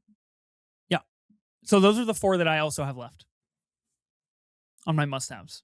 Gooch, it seems like you're rocking with something different. Yeah. Elliot's performance is 2 out for Oh, me, which is here where we I go. come in. The Hades stuff is fucking phenomenal. I Okay. think the stuff on the beach does not work for me, which is where Okay. it becomes that is Interesting. ultimately maybe it's Mhm. the lighting. I don't know what it is, but both times I've seen it, the stuff on the beach doesn't work for me. And then when we get to Hades, that hits like a fucking punch straight to the stomach every single time. I don't know why. Okay. Yeah. I think that's fair. I've been long standing on the argument that I actually think Elliot Page is the actual kind of crux of the movie to send it into a new gear in the final act. And I think Mhm. without what happens in Hades and without that message, we don't get to kind of levitate to that new zone. I will, however, slightly agree with you that when Sinan is like, tell him I did some cool shit, it's like really right in the middle Yeah. of a deeply emotional sequence, and it just does not fit whatsoever. But is that a Nolan thing? It's Nolan funny, Yeah. which That I is, think is it's right. kind Yeah. of funny. Yeah. Yeah. Hmm. But those were the four I was thinking of like, I think they should be on board, but I don't have any vetoes. Yeah, no, So you don't. What if we I keep wasted mine Agamemnon on on here? Edward. This is what I said. What if I just like tear up the board? What if I just like Mia Goth #1? You know? God. One person was allowed to have a British accent. Only one. Mhm. It was Wasn't Mia there? Goth. Yeah. Another time, Mia Goth and Robert Pattinson for Yeah. their scheming. Okay, let me make a deal with you, Gooch. I will veto this, but you actually want to keep it on the board though. Kind of. Oh, interesting. If I veto this, do you know who you'll play next? Is it from that list of 4 that Sophia said? Yes. Oh, I have another pick, don't I? Oh, I just have the #1 pick. Yeah. Oh, fuck. We're going to get real fucking deranged. Oh, Okay. God. Oh, God. No, this is just all the puzzle pieces just fell into place. Tetris just cleared the board. Oh We're good. God, I should have saved my veto. Well, you live and you learn, you know? Mhm. Get ready for Yeah. the next one. I Yeah. thought you would have lived and learned from Anne, but I guess not. Guess not. She comes back to haunt me. Yeah, she always does. All right, I'm going to veto Benny Safdie as Agamemnon. I think just not big enough to be a number 4. Yeah. Okay. I'm going to go Pattinson then. I'll put Okay. Pattinson right here. Okay. Who I think is just like, you said James Woods was, speaking of Hercules, James Woods was Amazing. like his inspo and like just the behind the scenes stories. And you believe it. It's not one of those like fake behind the scenes stories of someone like acting crazy. It's like, no, I believe that Robert Pattinson is actually just like a complete weirdo and like Mhm. does these things. And he just cranks this, he brings an element to the movie that really carries that like Telemachus. Like every time you have to go back to Ithaca, he really injects energy into the movie where it needs it. And he's so brilliant, like so believable. Such a good scumbag. It's like the king all over again, except this time he doesn't have to do that weird French accent. He's so good. So good. I mean, nobody's on a hotter run right now than him. He loves a weird little voice, but he honestly, like, he makes such good choices and makes cool choices as an actor. And he reminds me, I think he's like our James Spader in a lot of ways. Like he just is like, he's not really afraid of anything and just like going for it. And all the behind the scenes stories too, like you said, of him like saying he wanted to wear cheetah print underwear. Like, what are we doing? Right. But love that his presence, like how cowardly he is the whole time. I love another great comedic moment when he's like, spears, swords, So shields, funny. shields. Get the shields. Yeah, Get the and it's like, shields. he only really appears when he thinks it's over and they've won and they've beaten Odysseus. But he has that perfect like antagonistic, like snivelly energy. So good. Yeah. So good. You guys see the beggars line was also like improv completely. Like what it was written as is just like not even close not to even that. close. Yeah. That is one of those memes where like the bootleg is always going to be better. Always better. Even when Yeah. we get the digital. The Like, rip. it's just going to be so good. And I love my favorite part of that beggars moment isn't even just how he says beggars. It's like how he looks down and blinks. He like Yeah. knows that he's like losing it. He like knows like, it's "Oh." like he knows he's losing the argument. He's like, oh Mhm. fuck me. Yeah. There's some really I think funny and interesting parts to his character that I think go really under the radar because the beggars moment is so big for him. I think there's a couple things like when they're doing the test for Odysseus's bow and they're like, yo, you're up. He's like, no. It's like, We'll let everybody else go first. Yeah. Don't worry about it. Like, I'll wait my turn, which I think is He's really like, funny. "Oh, we know we Mia can't Goth be is sitting in his- Odysseus. Yeah. Mia Goth is in his lap and Yeah. Penelope enters the room and he Yeah. just chucks her. Crazy. When he is talking with Penelope, Anne Hathaway, and is like, basically is essentially like asserting like, I can be the guy, I can be the suitor. Like, I know you're believing me right now. And then he can't get it out of his own way to be like, well, unless we have a kid. which Yep. gets me every time, is Mhm. hilarious. Final thing I wanted to point out that I think is really funny, got a laugh every single time when I saw the movie, is when he's like, go find Telemachus and bring me his nose. And they're like, you're gonna know him by his nose. And he's like, all right, bring me his ears too. Which I think is great. Really funny. So good. Great Okay. knees too. Love that he's wearing Yeah. the skirt. We get to see Real his short knees. skirt. Mhm. Really good. Fun. Okay. Robert Pattinson at number 4. We're in the top 3. Sophia, what do you got? Okay. I'm not gonna do anything crazy. I'm just not. I'm gonna stick with what the plan was, I think. Um, I think this is where Elliot Page can go. Then I feel not the top 2 with who we have remaining, but like you said, I feel like Sinan. So Sinan is a character who like Nolan really brought into this story, who is brand new, really, for the Odyssey, and this conflict between Sinan and Antinous is really interesting, and I do think that Page, who is in some ways known for being an exposition vehicle in Mm-hmm. other Nolan projects like Inception. Here, I think that he really sells that moment in Hades. Like it's a really heartbreaking, powerful moment. And I think it's really bold and really cool that Nolan has a line in a movie that's making over $1 billion calling Sinan the bravest man Yeah. he's ever known. When Odysseus says that, I think that's really, really powerful. Great performance. I think this is very high for it, but kind of surprised it made it this high up the list, but I think it should be on the board. So Elliot Page. I like it. Like Okay. in terms of like best punch thrown in the movie, Yeah. like this is in Mhm. one of the top. This is definitely in the top 4. Like that Yeah. Hades punch is, like I said, just fucking. Mhm. It Yeah. brings you like it really pulls you in. And I agree with you on the beach scene at the beginning too. There's something that Yeah. was one of those where at first, like when I first A little watched it, I was like, uncanny. Yeah. I don't know. But Hades just works for me so well. Yeah. Okay. So while I love Elliot Page in this film, and I think he is completely necessary, and the story really built around him, especially Hades, like we've mentioned. I think great, moment with Odysseus. Antinous has cheated you, no doubt is cheating you, and Odysseus says how who's in Ithaca looking after your wife and son is fucking hard. It's crazy. There is a part of me. We've got Damon. We've got Hathaway.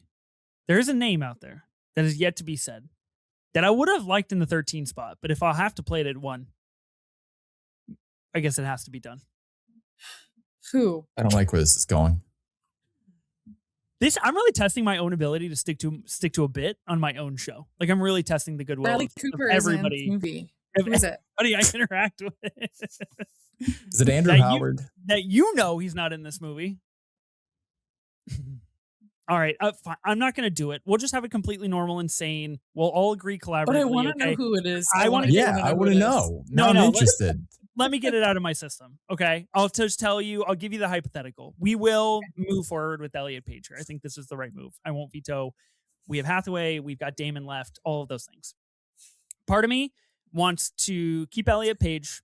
Whether we play Hathaway or Damon at 2, so be it. Whatever. I get the number 1 pick. I'm stumping for Travis Scott as the Bard. He's great in this movie. He's great in this movie. He's the first voice that you see. He's the tone setter. He's doing immaculate work. He comes back in the end of the movie, just banging on tables, getting the word out. I mean, like I said, I do love it. We opened the pod with the Bard's Tale. I mean, Right. but this high. But, you guys wouldn't let me play boats. You were blinded by his neon veneers. Those veneers. Those veneers. Whoa. Right. Okay, I'll save my other deranged pick for a post, like things we didn't talk about. All right. Well, it's out of my system. Elliot Page is here. Gooch, are you playing at number 2? Do you want to collaborate, or do you just want to solo on this? I mean, I'm not going to do anything crazy. There are very clear. It's very clearly Penelope and Odysseus. Those are the Right. two. Do you think it matters what order we get them in, though? I do. I think so too. That's why I think so. So I'm curious if you want to talk it out. It's gonna. I mean, the easy pick obviously is to put Damon in at 1. Like, it's the Odyssey. It's Odysseus. It's Damon. Right. Anne Hathaway does absolutely have like one of the great moments on screen this decade. Her conversation with Telemachus, I think, is fantastic. And again, her confessional or Odysseus' confessional tour through the sliding door is just amazing. Her performance there as well. I do think I have to go Hathaway here, though. Like, I do think she has to be number 2 for me. I think Damon is just so fucking good. I think this is about as good as he's ever been, and I think as great of a career as he's had, and as big of a star as he is, and household name as he is, he's been weirdly underrated his entire career for me. I think people don't give him the credit he deserves for just like how he can really do this, like carry a fucking movie.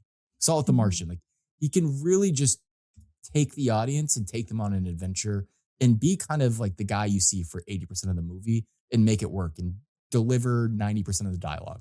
He's so good at that. And he gets to use that toolbox here to the umpteenth degree. I mean, this is the top 2. I think both these performances will be nominated. I think both of them will likely be favorites, probably heading into like November. Like, I think so. Yeah. I think so. Yeah. But I'm leaning Hathaway at 2. Okay. I hear you. Right. You think it's right, Sophia? It's hard because it's like is there no interest though in like slightly zagging and being like, yes, this is a movie about Odysseus, but like, look at Anne Hathaway's performance. Look at what Penelope does to hold the glue together between Odysseus and his travels and everything going on in Ithaca. Everything goes through her. And I will say, it's kind of a cool zag to put an actress at number 1 for a Christopher Nolan movie. How many opportunities do you get to do that? Yeah, it is. But it is one of those things where sometimes the obvious choice is the right choice. If I were to veto this, would you use your override? Oh, yeah. Because you could, technically. I could. I mean, we can just for fun. But just want to play out. Come on. I think I would. Yeah. Okay.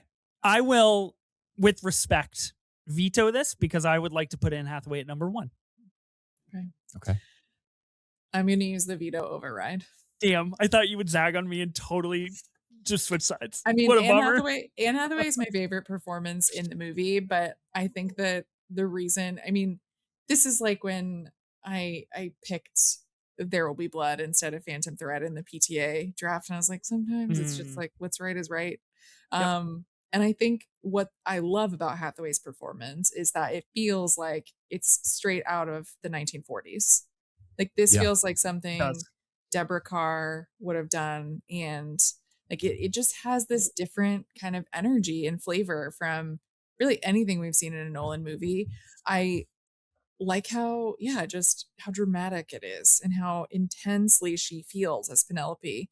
And this is like, I love her character even more after watching her in this. You're right. That scene with Telemachus is so good. I like how Nolan keeps her behind like screens and veils throughout the movie. I think that's such a cool choice. So yeah, I think this is the right move. Dude, that one scene when she's talking to, you brought it up before with Continuous, Robert Pattinson, and he's like making his play and they shoot it like through the threads of, the veil that she's weaving. It's such a beautifully shot scene. Oh, so good. Really cool. Is this the best female character that he's ever written? I mean, obviously I think so. Adapted. I think so. I think so. Yeah. So Hathaway at 2. I think so. Yeah. You know who I want it? You know who I want at 1, Ethan? I want Odysseus. Yeah. So Anne Hathaway 2, we have settled on this, I think is good. I think everything that we talked about is correct. The one thing that gets me every time that I rewatch this, and it's very similar when I revisit a movie like Oppenheimer, where it's just like these kind of really small moments in particular characters and their facial expressions, maybe how they react to another character is like monstrously underrated, but I think acts as such a cohesive part of the movie is when we are hearing about Odysseus and the first time that he completes the challenge in the hall of Ithaca. And she does, and I've seen this like floating around on socials as well, of like she does her smile and she like kind of does her giddy Mhm. thing. Yeah. It to me is just like the most wholehearted love that I have ever seen portrayed in especially a Nolan movie, but like in 7 seconds between Mhm. two movie characters. She is so deeply in love with Odysseus and she is so proud of what he can Mhm. do and what he has done for Ithaca. And that little reaction, like, basically magnifies the impact of him being gone for 20 years by like tenfold. And it's really incredible stuff from Anne, who's drop dead gorgeous in this movie, by the way. Oh, Yes. yeah. Just In that unbelievably that moment stupidly especially, beautiful. like, when Yeah, she like, when they're I younger know. and just like, ugh, So good. so beautiful. There's also one Okay. other little tiny moment that I haven't really seen other people really talk about. That I do want to give a little shout out to. Melneus, the Leguizamo character, Yeah. Mhm. earlier in the film is like being beaten down by Antinuous, and he's like, she probably doesn't even know your name. Very end, when she lifts that bow and she immediately looks over to Melneus and she Yeah. calls his name, and there's like such a like respect in her voice that really Yep. just kind of drives home like this family is different. Like Yeah. they really respect the people in their lives and really care for Mhm. them. And Yeah. it just kind of drives home that whole core messaging. I love it. Totally. Yeah. Yeah, it's a great shout. It's so true. Another funny moment we didn't talk about is like after the battle when he's like, "What happened? Did you win?" Which I find funny 50% of the time, and the other 50% I'm like, "Come on, like let me breathe for a second and just Yeah. enjoy the Yep. moment." But Mhm. nonetheless, okay. So number one, I'll just be normal about this. We'll play Matt Damon as Odysseus. I just want to echo everything that you said, Gooch. I think for me as well, I grew up outside of like the hot zone for Damon, and I was Mhm. like, I missed out on the 90s run for him, and I kind of missed out on Oceans, and like I just was behind that wave a little bit. So Damon has always been outside of the circle for me as like, yeah, cool, movie star, right on. But I think for this in particular, we talked about the casting of Damon, and I think people have really come around to this. This is something that we have talked about here on this show. Sophia, I know I've talked about with you of like he possesses a quality that is kind of and I think they mentioned this like on the big picture is like he possesses a quality of like someone that you want to root for and someone that Mhm. you're like I do want you to get back home. I do Yeah. want you to get to Penelope. And you're not an asshole. And like, yeah, you mess up sometimes and you choose the wrong things. And yeah, like you struggle finding your place among men and gods because you do want to hear the siren song. To that effect, like the siren song, like scene of the year for me. That Yeah. maybe one of Incredible the scenes of the performance decade. from him in that I can't moment. believe it. Ugh, I can't believe it. Yeah. yeah. Gets me every time. I love Damon here so much, and it's just I think one of the reasons why like, I really like this movie and why it works so well for me is because it was surprising. Like I went into this movie thinking Matt Damon is Odysseus. Like that's Yeah. kind of a not a boring choice entirely, but I just was like, why isn't it Oscar Isaac? Like he would have been cool or Christian Bale. Like I was thinking of these other like different people in the part. And then when I saw the movie, I thought like, okay, Matt Damon is the only one actually with this specific kind of movie star quality that Yep. will make you, believe that like in everything that Odysseus has done and like all of the inner turmoil too that the character has. And he's a different kind of Odysseus. He's Nolan's Odysseus. Yeah. And I think he does the best job possible in portraying that. We talked about the sirens. And I think you like rooting for him to get home is so important. But I think about that scene when he is talking to Penelope through that screen, and you feel like the history of that relationship, and he has Athena right there too. Like, Mhm. to be able to communicate both of those relationships that he has, right? Like the complications of like not being able to tell Penelope that he's home and who he is really, but to talk about the pin, and then in seeing Athena, who's this representation of everything from the Mhm. Trojan War violence and what he's been through and what he carries. I think he's so good there, and it's such a movie star performance. So great number one It pick. is. Yeah, for me that confessional is like the scene of the decade for me. I just Mhm. Yeah. it is so like just ties the movie together perfectly. It's just heartbreaking. Mhm. It's so good. I, Yeah. I for one, I really attach myself to the siren sequence, and I know everybody's talking about it and was like moved by it, and I understand like I'm not any different than any of us, but what I do find interesting is in some of the very best movies that we always talk about here on the show is like, you just talked about, Sophia, at the top of the pod, like rewatching this movie and Mhm. like unveiling new things every time, right? And I think we just had the most rewatchable movies draft a couple of weeks ago, or a few weeks ago, talking about that's what makes a movie so rewatchable is it can be something like the Odyssey, but it's you gather something new out of it every time. And every time I watch that siren sequence, I attach myself to a new sentence that I think is like actually the best. And it's like, no, okay, this other sentence is actually the best.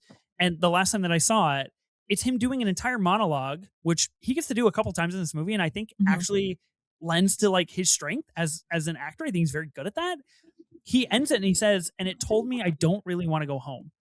Even Mhm. that sentence, and I know it's written in the script and I understand that, but like even the delivery of that, him being at odds with himself Yeah. is deeply fascinating to me. And it's what makes this movie work so well. So thank you for the chance to pick the obvious answer at number one. I was really went out on a limb with that one. Feel good, It's but we've unfortunate done it. boats didn't land at the top. It's Yeah. tough beat. What could have been? I tried to stand up for boats everywhere. I tried to get him some recognition.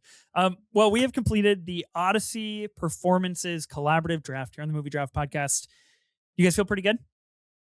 I do. I Yeah. do. Yeah. Okay. I Me too. do. I actually I'm feel s- pretty good as well.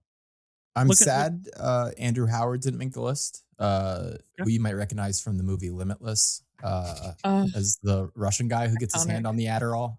Yes. Yeah. I wanted him to make the list as well. I think he's great in this movie. I really do. It It's cracks tough. me up. It cracks me It's up tough. every time he's on screen. Yeah, it's so It's He's the funny.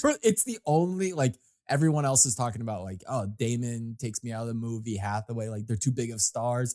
That's the one I was like, Really? Oh, you guys. oh, it's Andrew Howard. So funny. Ultimate that guy. Okay, Yeah. I'm gonna read the list that we ended up with here. I'll do my best with all of the names, and then let's do a quick any shout Okay. for stuff Yeah. that we didn't Okay. talk about. Number 13, Tom Holland as Telemachus. Number 12, Bill Irwin as Cyclops. Number 11, Charlize Theron as Calypso. Number 10, James Remar as Tiresias. Number 9, Lupita Nyong'o as both Helen and Clytemnestra. Number 8, John Bernthal as Menelaus. Number 7, Zendaya as Athena. Number 6, we cheated and we broke the rules, but it's No, we our didn't. game. See, that's what I need to tell myself. No, Yeah. You're the we didn't roommate. cheat. Yeah, We got I'm the roommate. creative.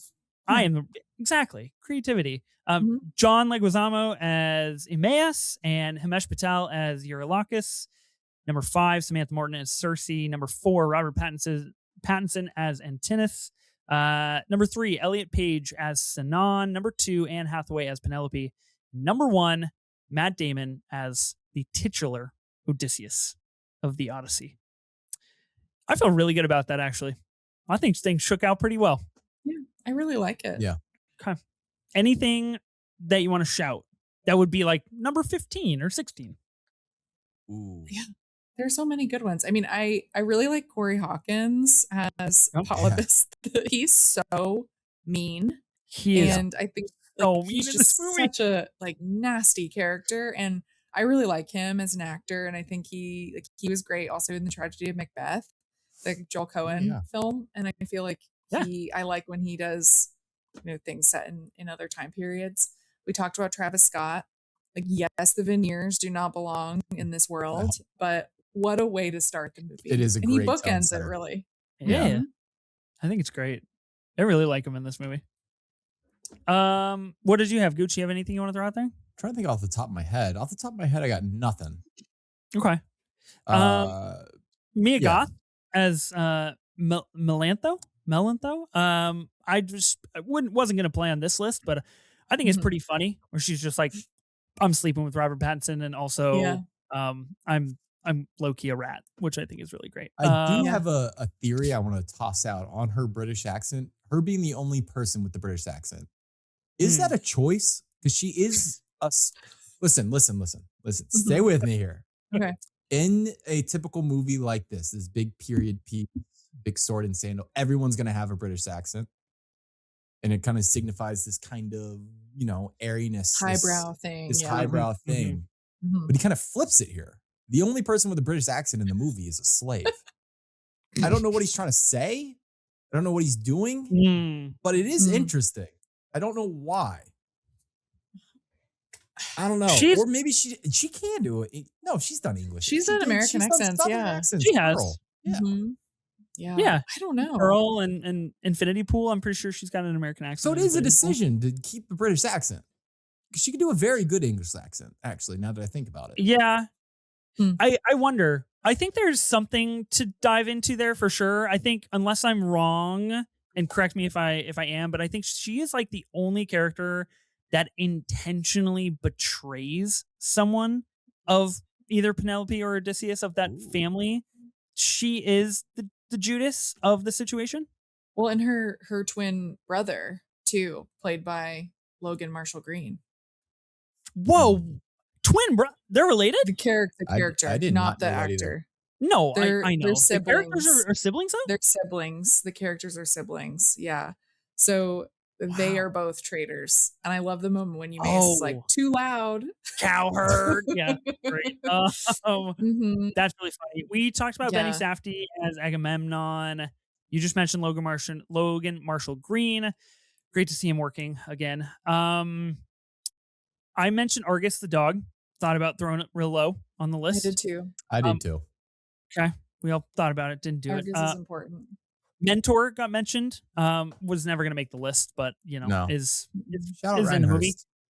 I mentioned Greece / real locations. That got shut down pretty fast. I mentioned boats. Also not a pro boat podcast. The other one I had was the shoreline. I thought a lot of important moments take place near a shoreline in this movie, and it's really doing a lot of visual work, a lot of leading lines with that one. So incredible. I would also like to shout out Will Yun Lee, who is the boater who jumps off for the sirens. Yeah. Which is a great moment. That's really funny moment. Sophia, like you were saying before, like the low qual, like cam rips, like everything that happens with the siren song is so much funnier in the low qual. It's so much funnier. So funny. Yeah. Especially when it's set to a song and it's like when this comes on at the club. It's like another just like one scene wonder moment that just like makes me tear up is when Odysseus comes back and Euryclea is her name, the character's name, when she's washing his feet and notices the scar. Yeah, that's good. I like that. I like that a lot. That's such like a beautiful little moment. I love that too. The very last unhinged thing I want to put out there, big movie for Driftwood as well. Huge movie for Driftwood. Probably the apex mountain of Driftwood in films.